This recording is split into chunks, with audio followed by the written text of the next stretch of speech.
The day my husband was accused of sleeping with our daughter, the whole community gathered before noon. Women spat on the ground when they saw me. Men refused to shake my husband's hand. And the worst part? My daughter was standing in the middle of it all.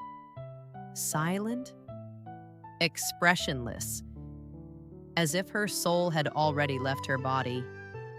That was the day I learned that an accusation can destroy a family faster than the truth can save it. My name is Amina Musa from Zaria, Kaduna State. My husband, Suleiman, was not a rich man, but he was respected. A quiet tailor, a mosque volunteer, a man who feared God. We had 4 children. Our first daughter, Zainab, was 17, soft-spoken, obedient, always indoors.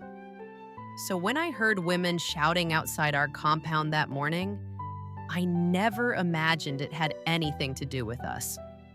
Until someone screamed, "That man has ruined his own child." My knees went weak. They said my husband was caught alone in a room with our daughter. They said she was crying. They said neighbors heard strange sounds. They said he paid someone to keep quiet. By the time I reached the compound gate, the story had already grown teeth. No one asked questions. No one waited for explanation. In our society, once such words are spoken, you are already guilty. I ran to Zainab. She was sitting on the floor staring at the wall.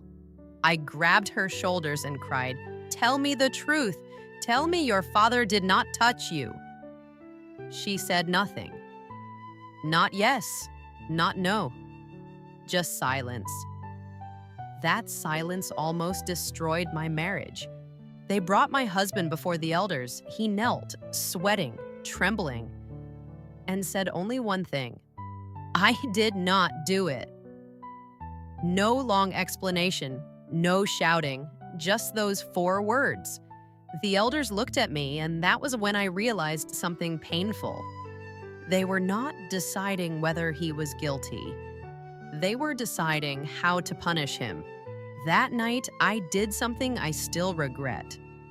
I looked at my husband and thought, what if the world is right? I looked at my daughter and thought, what if she is protecting herself by staying silent? I slept on the floor that night, between a man accused and a child who would not speak. 3 days later, something strange happened. Zainab fainted. When she woke up, she cried and shouted, "It was not my father!" The room went silent. She held my hand tightly and said, "Mummy, I was threatened." That was when the real story began. Zainab finally spoke. She said the man in the room was not her father. It was her uncle's friend, a frequent visitor who looked like my husband from behind. That man had locked the door, panicked when neighbors knocked, and escaped through the back fence. To save himself, he spread the rumor first. And in a community that feeds on gossip, the lie grew faster than the truth. My husband returned home, but he was no longer the same man. Respect lost is not easily restored. A name once stained is never fully clean.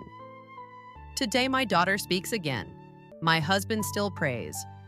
But our home will never forget the lesson. Sometimes the most dangerous weapon is not sin, but accusation. If this story touched you and you'd like to hear more powerful stories like this, subscribe to our channel.